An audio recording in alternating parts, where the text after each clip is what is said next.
Info world के मुअज़्ज़िज़ दोस्तों, अस्सलाम वालेकुम। दोस्तों, कॉमेडी के बेताज बादशाह करोड़ों मद्दाहों को रोता छोड़कर इस दुनिया से रुखसत हो चुके हैं।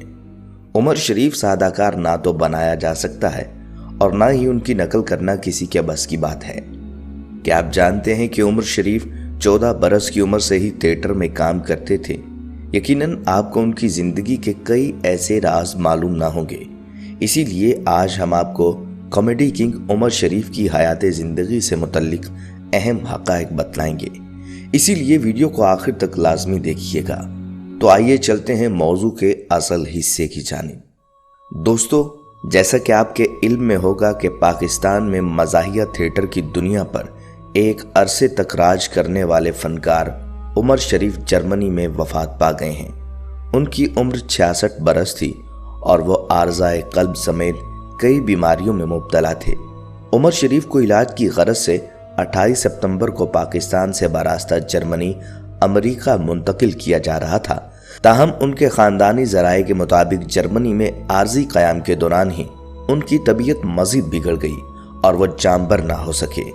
उमर शरीफ की अहलिया अम्बरीन ने मीडिया को बताया कि अमेरिका के सफ़र के दौरान ही रास्ते में उनकी तबीयत ख़राब हुई, जिस वजह से उन्हें जर्मनी में रोक लिया गया। वो वहाँ गुज़िश्ता 4 दिन से ज़ेरे इलाज थे। उन्हें नमूनिया और बुखार था।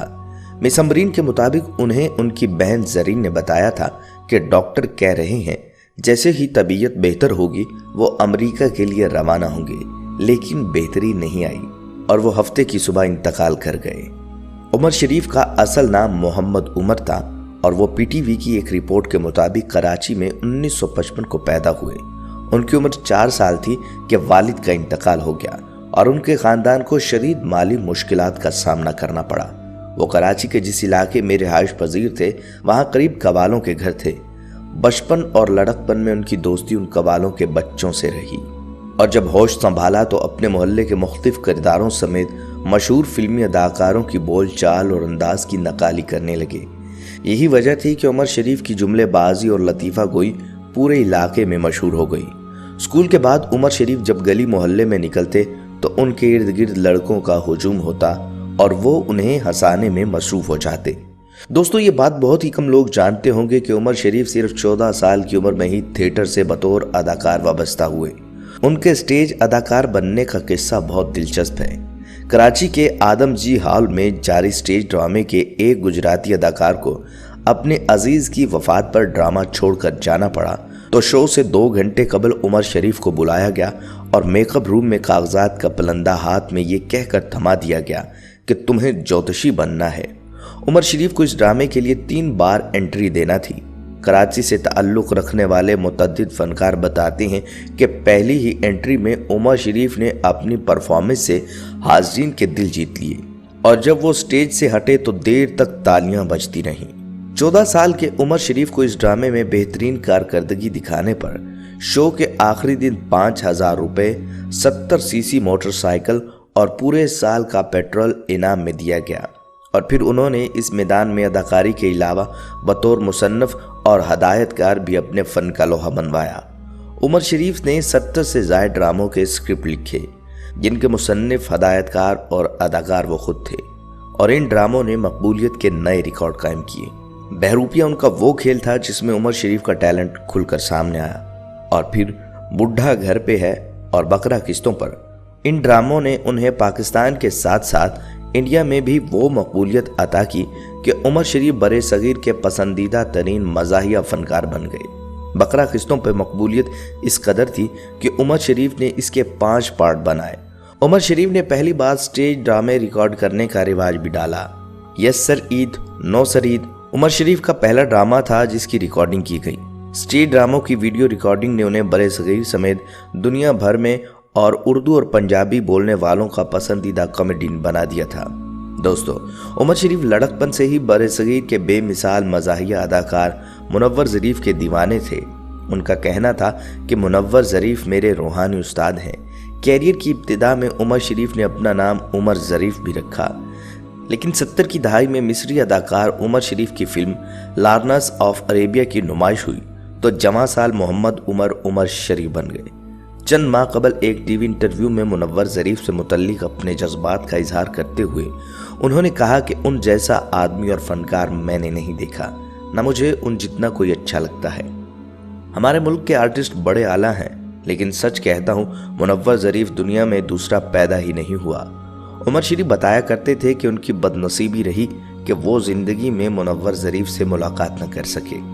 वो बताया करते थे कि एक मर्तबा कराची के एक होटल में मुनव्वर ज़रीफ से मुलाकात करने अपने दोस्त सहाफ़ी परवेज़ मजहर के साथ गए थे, लेकिन मुनव्वर साहब की मसरूफियात के बाइस मुलाकात ना हो सकी। उमर शरीफ की मुनव्वर ज़रीफ से अकीदत का ये आलम था कि एक बार कराची से लाहौर आए तो दाता गंज बख्श के मिज़ार पर हाजिरी देने के बाद सीधे टिगोर पार्क में मुनव्वर ज़रीफ के घर गए और घर की दीवारें चूमते रहे।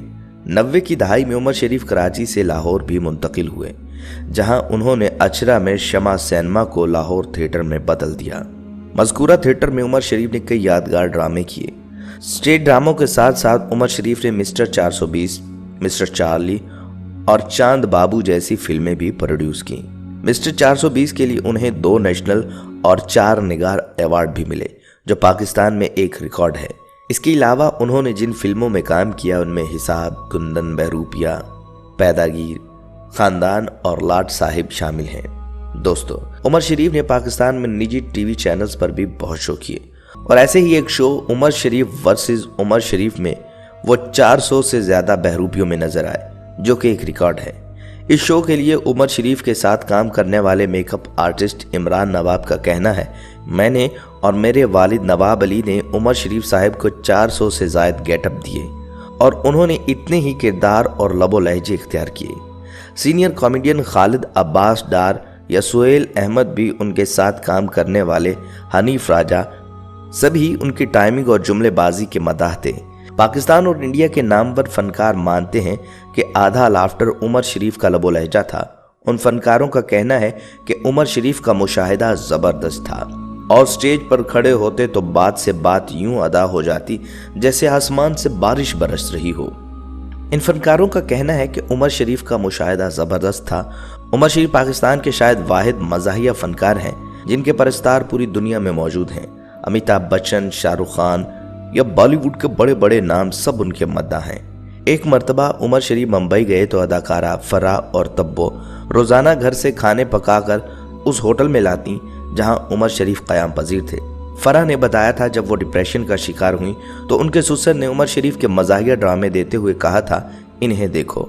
फराह के मुताबिक उमर शरीफ के ड्रामे देखकर वो इतना हंसती थी कि उनका डिप्रेशन दूर हो गया। दोस्तों, एक बार बॉलीवुड में होने वाले जी साइन अवार्ड में बॉलीवुड के बड़े बड़े नामों ने उमर शरीफ का जादू देखा। तकरीब में उमर शरीफ स्टेज पर आए तो उन्होंने अमिताभ बच्चन को मुखातिब करते हुए कहा, आज पहली बार अमिताभ बच्चन साहब को जिंदा देखा है, यानी लाइव देखा है। उमर शरीफ ने गुफ्तगू का आगाज किया तो अमिताभ बच्चन संजीदगी से सुनने लगे, लेकिन चंद ही लम्हों बाद हंसते हंसते और फिर कहके लगाते अमिताभ बच्चन की आंखों से आंसू आ गए। इसी तकरीब में यह हकीकत भी सामने आई कि इंडियन कॉमेडियंस उमर शरीफ से मुतासिर नहीं बल्कि उन्हें अपना गुरु मानते हैं। बॉलीवुड के नामवर मज़ाहिया अदाकार जावेद जाफरी का कहना है कि वो लड़कपन से उमर शरीफ के दीवाने थे और उन्हें उनके ड्रामे का हर जुमला और हर हरकत याद है। जबकि जॉनी लीवर का कहना है कि पाकिस्तान इस लिहाज से खुशनसीब है कि वहाँ मोइन अख्तर और उमर शरीफ जैसे कॉमेडियन स्टार्स पैदा हुए। दोस्तों, अफसोस है कि उमर शरीफ हम में नहीं रहे और कॉमेडी का एक सुनहरा बाब अपने इख्तिताम को पहुंचा। दुआ है अल्लाह रब्बुल इज़्ज़त उमर शरीफ के गुनाहों की बख्शिश करते हुए उन्हें जन्नत में आला मकाम अता करे। आमीन।